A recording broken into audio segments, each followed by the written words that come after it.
ରଘୁପତି ମହାପାତ୍ର ହଁ କ'ଣ କହୁଛନ୍ତି? ବାରମ୍ବାର ଫୋନ୍ କରୁଛନ୍ତି, ବାରମ୍ବାର ନମ୍ବରରୁ ଫୋନ୍ କରୁଛନ୍ତି। କ'ଣ କହିଲେ ଡରିଯିବେ? ନୋ ନେଭର, ଡରି ନାହିଁ, ଡରିବାର ନାହିଁ। ହ୍ୟାଲୋ ହ୍ୟାଲୋ ହ୍ୟାଲୋ ଅଦବ୍ୟ ଲୋକଟା ବାରମ୍ବାର ଫୋନ୍ କରୁଛି, ଦେଖା କରିବାକୁ ମନା କରୁଛି। ନମସ୍କାର ଡିଏସ୍ପି ସାହେବ।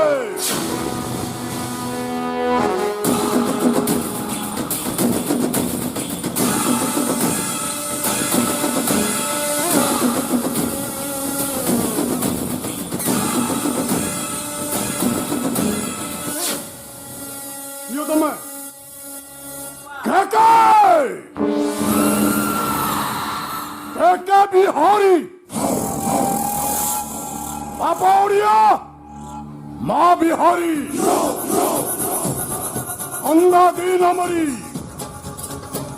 रेसिडेंसी राजधानी भुवनेश्वर होम टाउन जगन्नाथ धामपुरी कौन काम थिला मु शुणिची आपण स्टाफ जन सिगरेट टाणी ऑफिस को आसला आपण ताको सस्पेंड कर देछंती चाकरी आउ 2 वर्ष अच्छी तारे दिताला कोठा निर्माण चली मोर 2टा पिला गवर्नमेंट स्कूल में पाठ पढ़ुते मोर अकाउंट 12 लाख टंका मो स्त्री पाखे 3 भर मंगलसूत्र कान को कान फूल हाथ में सुना चूड़ी भिकारी नुह भिक मागनी भुवनेश्वर नंदनकानन रे प्लट करबार चलछि कौन बोलवा को आसबनी सबुठी कही मरीगले गाँ मशाणी पोड़ीदेव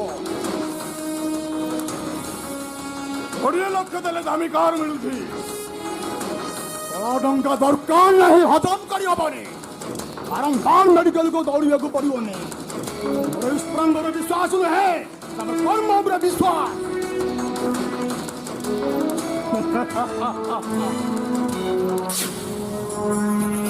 एसपी साहब पुलिस जति चला क्या ग्रुप सदस्य मैंने ताठू आहरी चला पुलिस डाला डाला गले क्या ग्रुप सदस्य मैंने पत्र पत्र जानती गोटे कंप्रोमाइज कर दिंतु राताराति मलमल हो कहूने सारा पुलिस डिपार्टमेंट नजर क्या ग्रुप कलेज पिला मान आरंभ कर गरीब झील मान धरी बेसे सजा दि जाऊँगी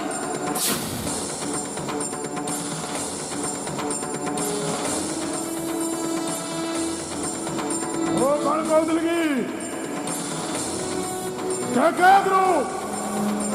कि ग्रुप 200 गुंडा अच्छा एपरिक से सारा सहर गलिकंदी काम कर भुवनेश्वर कटक पुरी सब जगह ट्रस्ट करबार चली पुलिस पाखे अच्छे किंतु रैंकिंग हाथ में पहुंच गले क्यों मुहूर्त हाथ देखुदेवी बोधे जान डीएसपी साहब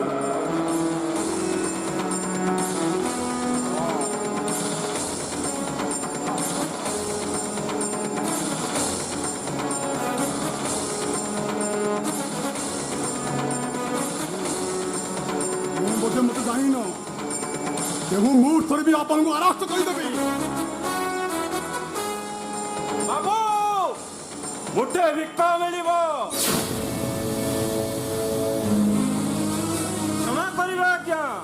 बिना अनुमति रे आपण घर भीतर को पशि आसिली भिखारी माने दांड द्वार रही भिक मागंती मु जानिबा को पाइली आपण माने मो पर जणे भिखारी भाई से पशि आसिली जानी पाउन एटा डीएसपी सार क्वार्टर ये परा सबुठु बड़ भिखारी अबे जा गाँव चोरा मद बेपारी ठारू लांच निये थानार आईआईसी सरपंच पेटी कंट्राक्टर मानू भिक निये एटा कटार बड़ बाबू माने एसपी डीएसपी मद माफिया बाली माफिया एमएलए एमपी ठारू भिक नियंती आउटू जो ऊपर ऑफिसर अच्छा से माने मंत्री ठारू भिक नियंती ठीक कहल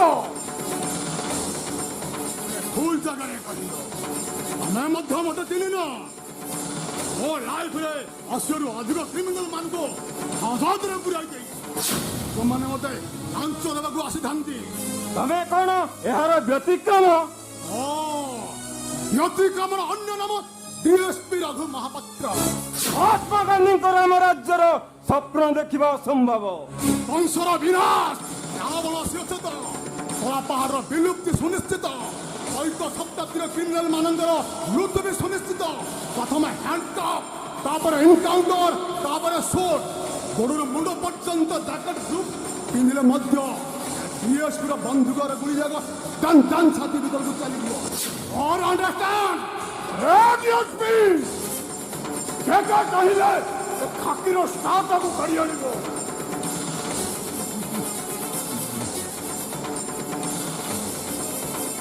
ମହାଭାରତ ଯୁଦ୍ଧରେ ଅର୍ଜୁନଙ୍କ ରଥରେ ଶ୍ରୀକୃଷ୍ଣ ସାରଥୀ ଥିଲେ, ହେଲେ ମୋ ରଥରେ ମୋ ଅର୍ଜୁନ ମୁଁ ଶ୍ରୀକୃଷ୍ଣ।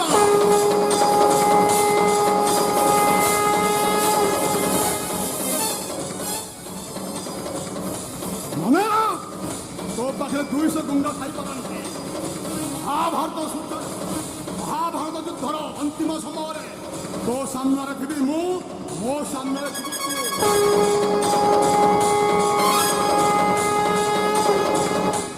ତାହେଲେ ମହାଭାରତ ଯୁଦ୍ଧ ଆରମ୍ଭ ହେବ।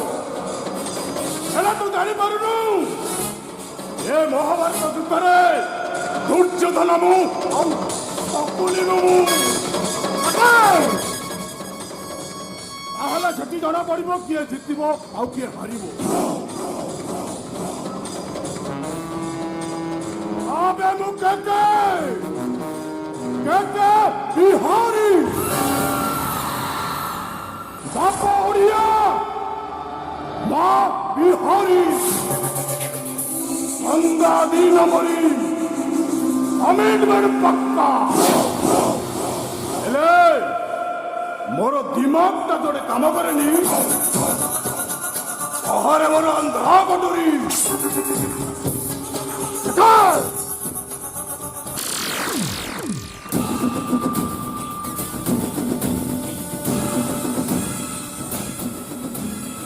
ଡିଏସପି ମୁଁ କେତେ ବିହାରୀ।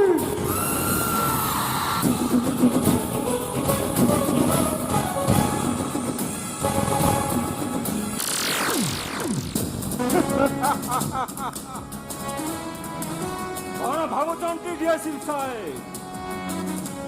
ফাইট করিবে না সালিশ করিবে, অন্যায়ের প্রতিবাদ করিবে না ফিক্সিং সালিশ করিবে? ଛାଡ଼ନ୍ତୁ ସେ କଥା। ଆପଣଙ୍କୁ କୋଉଠି ଦେଖିଛି, ଆପଣଙ୍କ ସହିତ କଥା ବି ହୋଇଛି। ମନ୍ଦିର ସାମ୍ନାରେ, ଗାଁ ଦାଣ୍ଡରେ, ଏ ସହରର କେଉଁ ଫୁଟପାଥରେ? ରାଇଟ୍। ମାନେ ଆପଣ ସେ କଥା ଛାଡ଼ନ୍ତୁ। ଦେଖିଲେ ଗୋଟେ ରାବଣ କେମିତି ଅଟ୍ଟହାସ୍ୟ କରି ଚାଲିଗଲା। ଇଏ 10 ଶିର ରାବଣ ନୁହଁ, ଏଠି 100 ଶିର ରାବଣଙ୍କ ଭିଡ଼। ହେଲେ ଦୁଃଖ ଏତିକି ଯେ ଶରଦ ନଦୀ ତୀରେ ଆତ୍ମାହୁତି ନେଇଥିବା ପ୍ରଭୁ ରାମଚନ୍ଦ୍ର, ସେ ରାମଚନ୍ଦ୍ର ଆଉ ଜନ୍ମ ହେଉନାହାନ୍ତି। ଯୁଦ୍ଧ ପାଇଁ ପ୍ରସ୍ତୁତ ହୁଅନ୍ତୁ। ସାବଧାନ! ଶୁଣନ୍ତୁ, ଏଠି ତ ଭିକ ମିଳିଲା ନାହିଁ, ଏଥର ପାଟି ଖୋଲା କରି ମାଗିବାକୁ ହେବ। ବାବୁ ମୁଠେ ଭିକ ଦିଅ।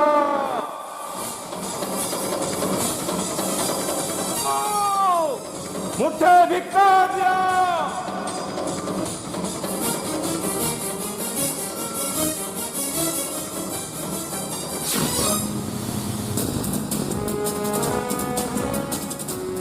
এটা ভিকারি নୁହେଁ, ତାର ଲୋକଟା କିଏ?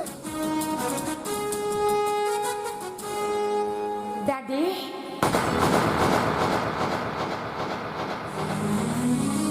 ମୋ କଥା ଟିକେ ଶୁଣନ୍ତୁ ଡାଡି। କିଏ ତୁ? ବିନା ଅନୁମତିରେ ଘର ଭିତରୁ ଚାଲି ଆସିଲୁ? German daddy please, daddy please. ଚିହ୍ନା ନାହିଁ, ପରିଚୟ ନାହିଁ। ଗାଡି ଗାଡି ଆଜିକାଲିର ଭିକାରୀ ମାନେ ଭିକ ମାଗିବା ଷ୍ଟାଇଲ ବଦଳାଇ ଦେଲେଣି। ଠିକ କହିଛନ୍ତି ଆପଣ। ମୁଁ ଭିକ ମାଗିବାକୁ ଆସିଛି, ମତେ ଖାଲି ହାତରେ ଫେରେଇ ଦିଅନ୍ତୁନି। ଜାନକୀ ଜାନକୀ ଭିକାରୀ ଉଣ୍ଡାକୁ କିଛି ଭିକା ହିଁ ଦେଇଦିଅ। ଡାଡି ମୋ କଥା ଥରେ ଶୁଣ ମୋର ଭୁଲ ହେଇଗଲା। ତୋର ଟିକେ ମୋ କଥା ଶୁଣନ୍ତୁ। ପରିସ୍ଥିତିରେ ପଡିଛି ବୋଲି ମୁଁ ସିନା ଆପଣଙ୍କ ପାଖକୁ ଆସିଛି। ଶୁଣ ଆଜିକାଲି ମୁଁ ଦେଖିପାରୁଛି ତୁ ଜଣେ ବିଧବା। ଆଜିକାଲି ଝିଅମାନେ ବିଧବା ହେଇ ବୁଲି ବୁଲି ଭିକ ମାଗି ବଞ୍ଚୁଥାନ୍ତି।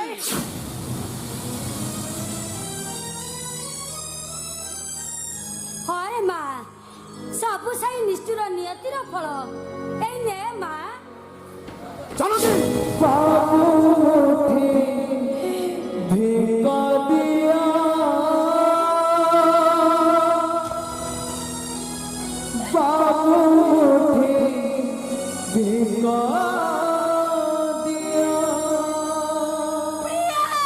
ଜାନକୀ ଏଇଠି ଠିଆ ରୁହ। ଯେଉଁଠି ଠିଆ ରହିଛ ପ୍ରଥମେ ତମେ ଘରୁ ବାହାରିବ। ଏଇ ତମେ କଣ ଚିହ୍ନି ପାରୁନ? ଇଏ ପରା ଆମ ଝିଅ ପ୍ରିୟା।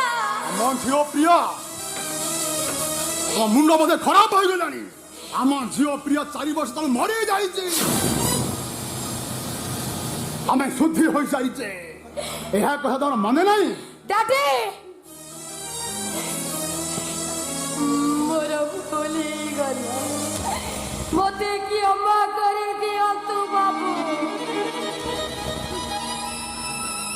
ଅନେକ ଦିନ ହେଇଗଲା ମୁଁ ମୋ ଡାଡିକୁ ଦେଖିନି, ସେଇଥିପାଇଁ ଆପଣଙ୍କୁ ଦେଖୁ ଦେଖୁ ମୋ ଡାଡି ବୋଲି ଡାକିଦେଲି। 4 ବର୍ଷ ହେଇଗଲା ମୁଁ ମୋ ଡାଡିକୁ ଦେଖିନି, ସେଇଥିପାଇଁ ମୁଁ ଆପଣଙ୍କୁ ମୋ ଡାଡି ବୋଲି ଡାକିଦେଲି। ମୋର ଭୁଲ ହେଇଗଲା ବାବୁ, ମୋର ଭୁଲ ହେଇଗଲା।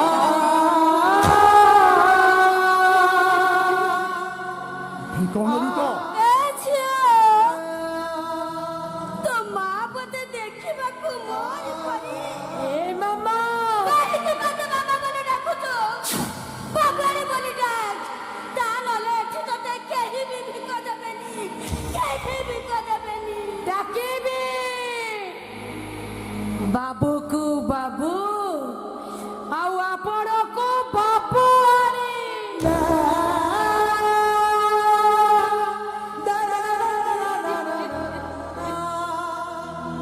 କିଛି ଡାକିବା ଦରକାର ନାହିଁ। ଭିକ ନେଲୁ ତ ଚାଲି ଯାଅ ଏଠୁ।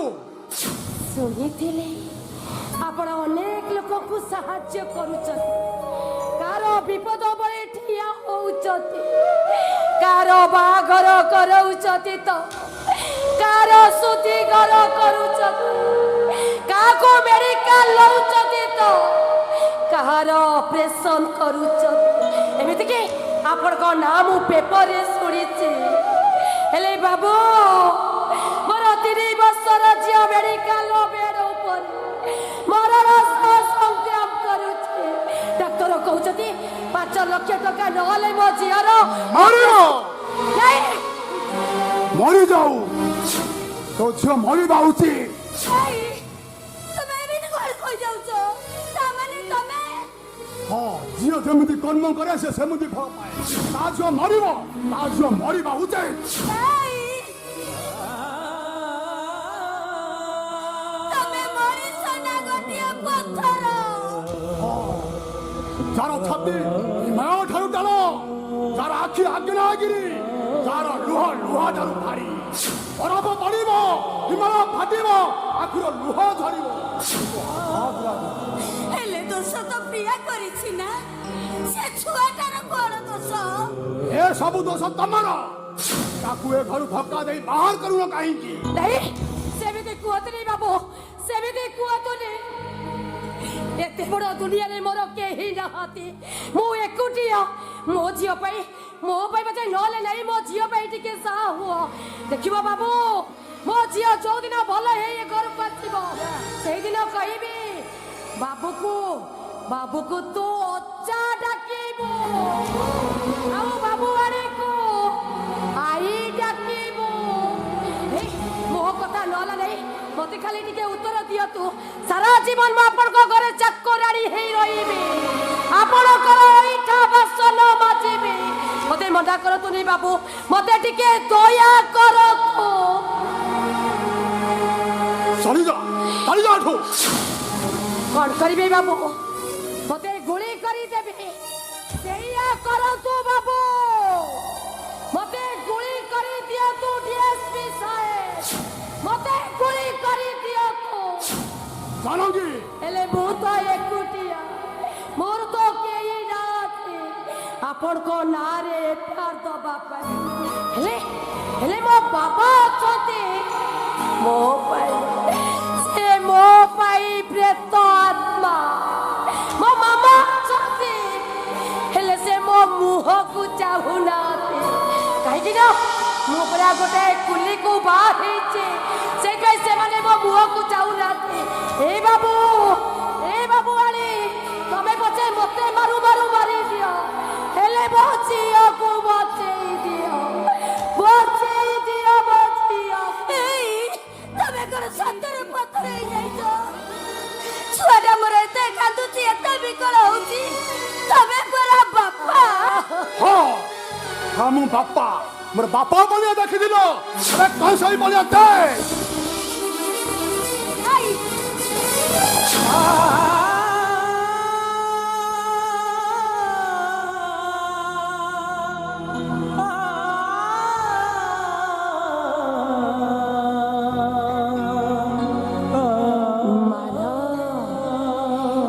ଆହୁରି ମାର ବାବୁ ହେଲେ ମୁଁ ଆଜି ତମ ପାଖରେ ପିଠି ଦେଖେଇ ଦଉଛି ହେଲେ ମୋ ଝିଅକୁ ଭଲ କରିଦିଅ ବାବୁ ମତେ କିଛି ଟଙ୍କା ଦିଅ ବାବୁ ମୋ ଝିଅକୁ ଆପଣ ମାନେ ଭଲ କରିଦିଅ ଭଲ କରିଦିଅ ଭଲ କରିଦିଅ এই মা তু যেতে শীঘ্র পারছ ঘর ছাড়ি চালি যা রে মা মু তোতে হাত ধরুছি ମୁଁ ବି ତମକୁ ନେଉରା ହଉଛି ବାବୁ ଆଣି ମତେ କିଛି ଟଙ୍କା ଦିଅ କାଲି ହାତରେ ମତେ ଫେରେଇ ଦିଅନି ବାବୁ ଆଣି ମୁଁ ଶୁଣିଛି ଆପଣ କୁଆଡେ ବଡ ଲୋକ 5 ଲକ୍ଷ ଟଙ୍କା ଦେଲେ ଆପଣଙ୍କର ସରିଯିବନି ମୋ ଝିଅକୁ ଭଲ କରିଦିଅ ବାବୁ ବାବୁ ଆଣି ମୋ ଝିଅକୁ ଭଲ କରିଦିଅ ମତେ 5 ଲକ୍ଷ ଟଙ୍କା ଦିଅ ଆଲୋ ଏ ବାପା ତୁ ପରା ଗୋଟାଏ ନାରୀ তোর বেলা গোটাଏ ঝিଅ ଅଛି ତରୁଟିଏ ଲୋ ବାବା ତରୁଟିଏ ତୁ ତ ଝିଅ ମୁହଁକୁ ଚା ତୁ କଣ ଭାବୁଛୁ ତ ଝିଅ ଏକଳି ସକଳି ଭିକ ମାଗିଲେ ତତେ ଭଲ ଲାଗିବ ତାହେଲେ ଠିକ ଅଛି ମୁଁ ବି ଆଜି ମୋ ଝିଅ ପାଇଁ ଭିକ ମାଗିବି ଏ ଗଳିରୁ ସେ ଗଳି ଏ ସହରରୁ ସେ ସହର ବୁଲି ବୁଲି କହିବି ବାବୁ मुटे बिक दिया बाबू मुटे बिक दिया बाबू मुटे बिक दिया सुषमा